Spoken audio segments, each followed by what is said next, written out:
আমাকে আটকে ছিল পুলিশ প্রশাসনকে দিয়ে, গুন্ডাদেরকে দিয়ে। এরা ভেবেছিল আমাদেরকে আটকে দেবে, কিন্তু আমি 2024 সালে ঘোষণা করেছিলাম কি তৃণমূলে এখানে একটা সিটও জিততে পারবে না। মন্ত্রী হয়েছি, তার জন্য প্রধানমন্ত্রীজিকে ধন্যবাদ জানাবো, মুখ্যমন্ত্রীজিকে ধন্যবাদ, দলকে ধন্যবাদ জানাবো। দল আমার উপরে বিশ্বাস করে।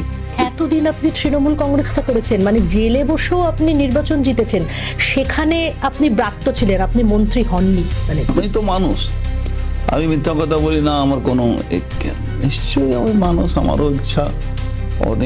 অনেক লড়াই, সিপিএম এর বিরুদ্ধে লড়াই, এই লড়াই আজকে দাম পাওয়া গেল। নিশ্চয়ই মানুষ, পার্টি বিশ্বাস করেছে। আমি আশা করি পার্টি যে কাজটা দেবে অক্ষর অক্ষর পালন করার দায়িত্ব আমাদের। নতুন ইনফ্রাস্ট্রাকচার তৈরি করে কারখানা করা থেকে পুরনো কারখানাগুলো যদি আমরা রিভাইভ করি তাড়াতাড়ি হবে। বাংলা হান্টের মুখোমুখি অর্জুন সিং, যিনি নোয়াপাড়া থেকে জিতে এসেছেন এবং আজই তিনি লোকভবনে পূর্ণমন্ত্রী হিসাবে শপথ নিলেন। আমার সঙ্গে রয়েছেন অর্জুন সিং। দাদা, আপনাকে অনেক স্বাগত বাংলা হান্টে। প্রথমেই জানতে চাইবো যে কিরকম অনুভূতি, আপনি দাঁড়িয়ে এবার প্রথম মন্ত্রী হলেন, কি বলবেন? রিজার্ভ অনেকদিন ধরে করছিলাম কিন্তু মন্ত্রী হয়নি, মন্ত্রী হয়েছি। তার জন্য প্রধানমন্ত্রীজিকে ধন্যবাদ জানাবো, মুখ্যমন্ত্রীজিকে ধন্যবাদ, দলকে ধন্যবাদ জানাবো। দল আমার উপরে বিশ্বাস করে মন্ত্রিত্ব দিয়েছে। আগামী দিন দলের কার্যকর্ম, সরকারের কার্যকর্ম করা দায়িত্ব নিয়ে। মানে এতদিন আপনি তৃণমূল কংগ্রেসটা করেছেন, মানে জেলে বসেও আপনি নির্বাচন জিতেছেন, সেখানে আপনি ব্রাত্য ছিলেন, আপনি মন্ত্রী হননি। মানে কি বলবেন? দেখুন, মানুষের একটা আইডিওলজি সিস্টেমে চলা দল, একটা উইদাউট আইডিওলজি সিস্টেমে তারা, একটা ইউজ অ্যান্ড থ্রো করা দল তৃণমূল, আরেকটা এমন দল যে সবাইকে প্রমোট করে তার যার যোগ্যতা মতন।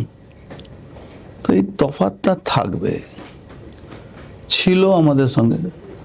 আমরা ওই যে বলে না ইয়াসম্যানের পলিটিক্সটা করতে জানি না, সেই জন্য আমরা সুযোগ পেতাম না। মানে কোনো খেদ তো ছিল নিশ্চয়ই, এই নিশ্চয়ই থাকবে। আমি তো মানুষ, আমি মিথ্যা কথা বলি না। আমার কোনো নিশ্চয়ই আমি মানুষ, আমারও ইচ্ছা। অনেক লড়াই, সিপিএম এর বিরুদ্ধে লড়াই। প্রায় আমার ফ্যামিলি 49 বছর সিপিএম আর বিরুদ্ধে লড়াই করেছিল। মানে ক্ষমতা সিপিএম আসার আগে কংগ্রেসের কালে আমার বাবা তো কংগ্রেসের এমএলএ ছিলেন 3 বার। তো আমরা শুধু লড়েই গেছি। মানে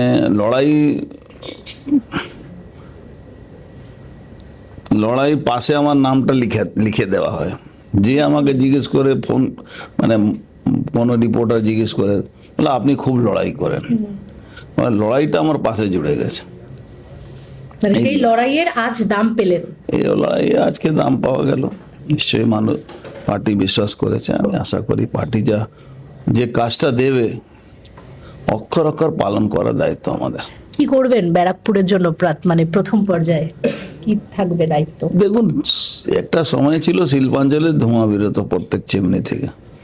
আজকে শ্মশান হয়ে আছে, সেটাকে ফিরিয়ে আনা, নতুন ইনফ্রাস্ট্রাকচার তৈরি করে কারখানা করা থেকে পুরনো কারখানাগুলো যদি আমরা রিভাইভ করি তাড়াতাড়ি হবে। একটা চেষ্টা, নতুন আসলে আরো ওয়েল এন্ড গুড। যে কপ কি খুলবে কি ওই কারখানা যে আছে ভাটপাড়ায়? দেখুন, কারখানা যে বন্ধ আছে সেটাকে রিভাইভ করারই তো কাজ গভর্নমেন্টে। মানে একটা পরিস্থিতি তো অনেকের কর্মসংস্থান হবে, যেসব কর্মীরা আজকে বাড়িতে বসে। এটাই তো উচিত। কর্মসংস্থান একটু যদি সরকার না দেয় তাহলে কি করে হবে? কর্মসংস্থান তো দিতে হবে। দাদা, আপনি পূর্ণমন্ত্রী পাওয়ার কারণ কি একটাই, যে হচ্ছে ব্যারাকপুর এবং বীজপুর মিলিয়ে মানে টোটাল ওয়াশ করে দিয়েছেন একদম তৃণমূলকে? মানে সেই দল করেছে।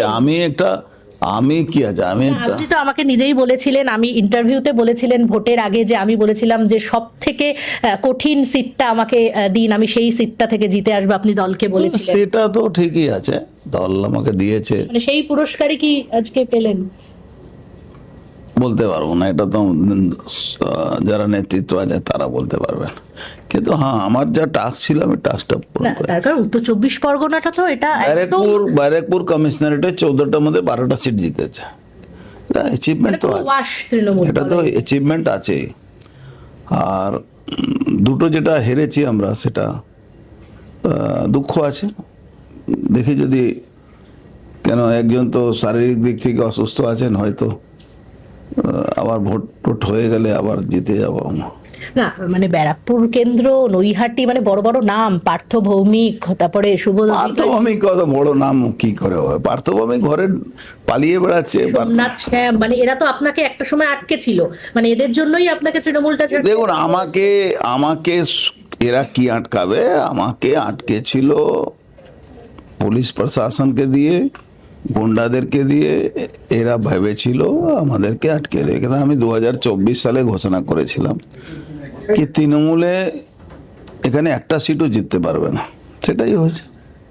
এবং বারবার করে তৃণমূলে যেটা ফেসবুক জুড়ে প্রচার করা হচ্ছিল যে আপনি দল বদলু, আপনি জিতবেন না, কিন্তু আপনি তো দেখিয়ে দিলেন। পাস্ট নতুন এখন টাস্ক পেয়েছি, সে টাস্ক পূরণ করবো। ঠিক আছে, হ্যালো। ধন্যবাদ। আমাদের সঙ্গে ছিলেন অর্জুন সিং, এবং তিনি যেটা বড় কথা বলে দিলেন যে কারখানাগুলো আগামী দিনে খোলার একটা ইঙ্গিত তিনি কিন্তু দিয়ে রাখলেন। ক্যামেরায় জয়ের সঙ্গে নিবেদিতা, বাংলা হান্ট, কলকাতা।